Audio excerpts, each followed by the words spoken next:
Hey guys, it's Brady from Elite Weather Forecast, and it's not really a happy video, but it's one that's got to be done.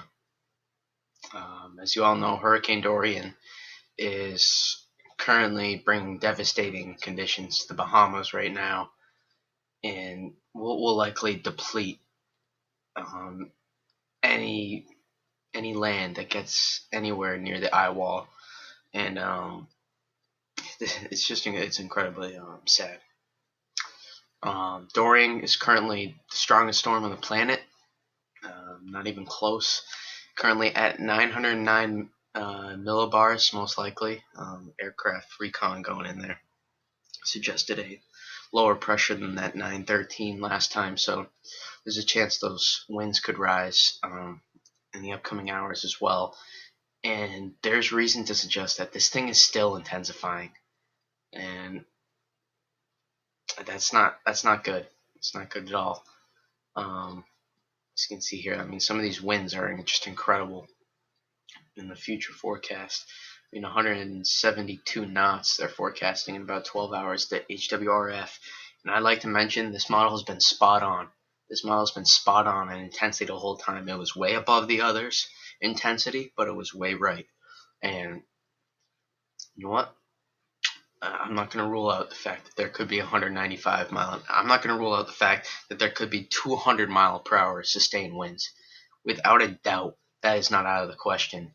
And you know what scares me most about this is that the GFS model just came in, and it's suggesting that Florida is going to get hit, and it's not in a good way. And as you can see here, this one has Florida. That is scary. That is scary. That is Category 4 winds on the coast of Florida right there. And this model has it making landfall in northern Florida and into Georgia, as you can see. And look at that. It's still sustaining that strength. It's not going, and look at that. Gets back offshore then, increasing some of that wind strength. This is a powerful, powerful hurricane. And, I mean, this thing might be a major hurricane. Major hurricane is defined as Cat 3 or higher. This thing could be a major hurricane potentially almost the whole way throughout its track. And let's take a look.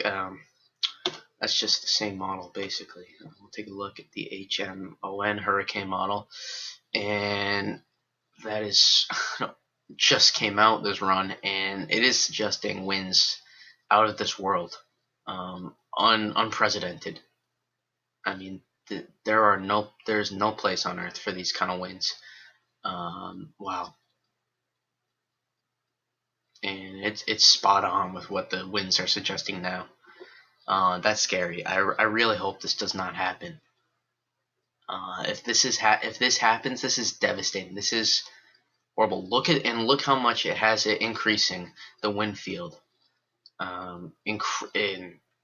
Incredibly enlarging the wind field here, and that's scary for the coast of Florida, where you may not have to be even near the eye wall. I mean, look at this. Hurricane force winds start right around here, and we'll go to the eye wall.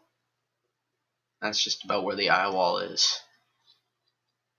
I mean, I can't measure that exactly, but I would have to say, I mean, that's a good 25 miles at least away from the eye wall. And maybe more, honestly. That might be a good 30, 35 miles at least from the eye wall. And I mean, that's incredible, and that's anywhere from Cat 1 to Cat 3 hurricane strength, even Cat 4 just outside the eye wall.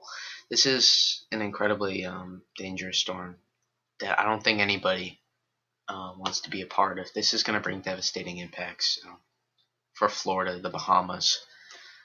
There's no guarantee that the Bahamas is going to be the worst hit here, okay? As this storm slows up, it's already starting to slow up. So there's a very good chance, which is obviously not good, that the Bahamas are going to most likely be the strongest hit. But there's no guarantee that Florida doesn't get hit just as hard. or Georgia or South Carolina or North Carolina. It doesn't get hit just as hard. And I'm going to bring you actually to a scenario now with the GFS model that is very much suggesting that New England, southern New England, could be at play here. And look at these. You can see these winds coming on. Sure, almost drops a little bit south there, though. Low pressure bar. But as you can see, that eye wall is staying strong. It is staying firm. And it is not by any means decreasing at all in wind strength. As you can see, pressure maybe a little bit. So eventually those winds will come down a little bit. But how much, really? How much is it going to matter? How much is it going to matter at 195 miles an hour to 170 miles an hour? What is that going to matter? And it's not going to matter a whole lot when we're talking the numbers these highs. Sorry. Just homes aren't built to sustain that. Florida, I'll give them a lot of credit. They've done a lot of work, especially since storms like Michael and Irma, to build hurricane strength homes. But those homes that survived are actually more at play now because they were damaged then.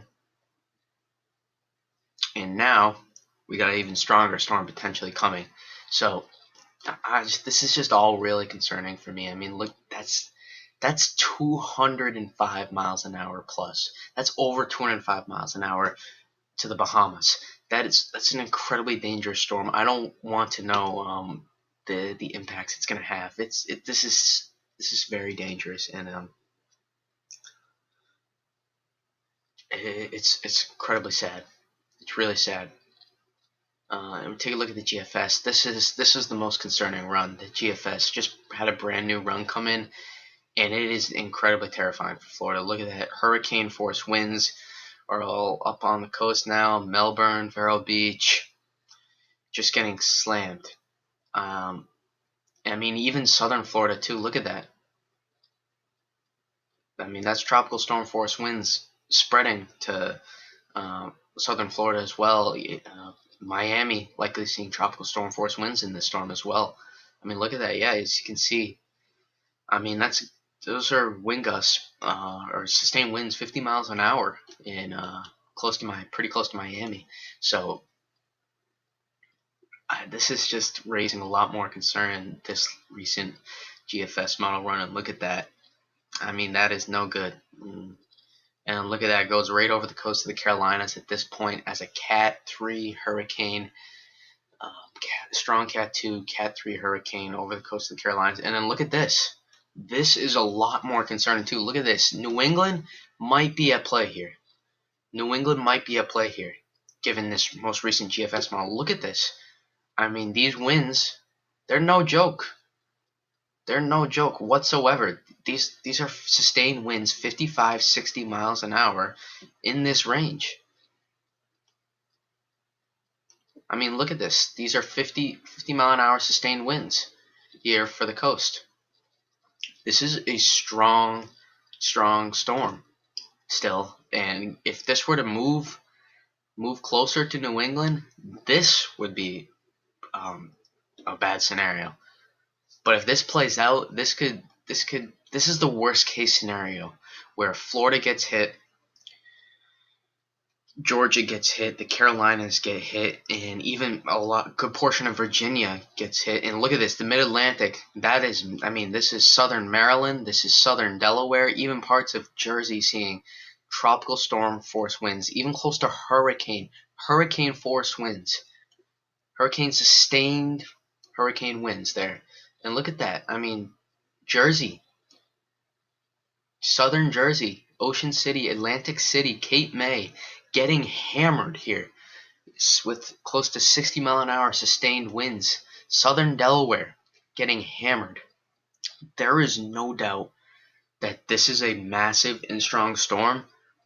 There is doubt in this happening, but if this situation is to play out, folks, this is going to be one of the worst hurricanes, if not possibly the worst hurricane to ever hit in the Atlantic Basin for the East Coast. This could bring devastating proportions, and I'm really hoping that this doesn't happen. Stay safe, people. This is an incredibly strong hurricane, and we might be looking at 200 miles an hour, like I said a couple days ago.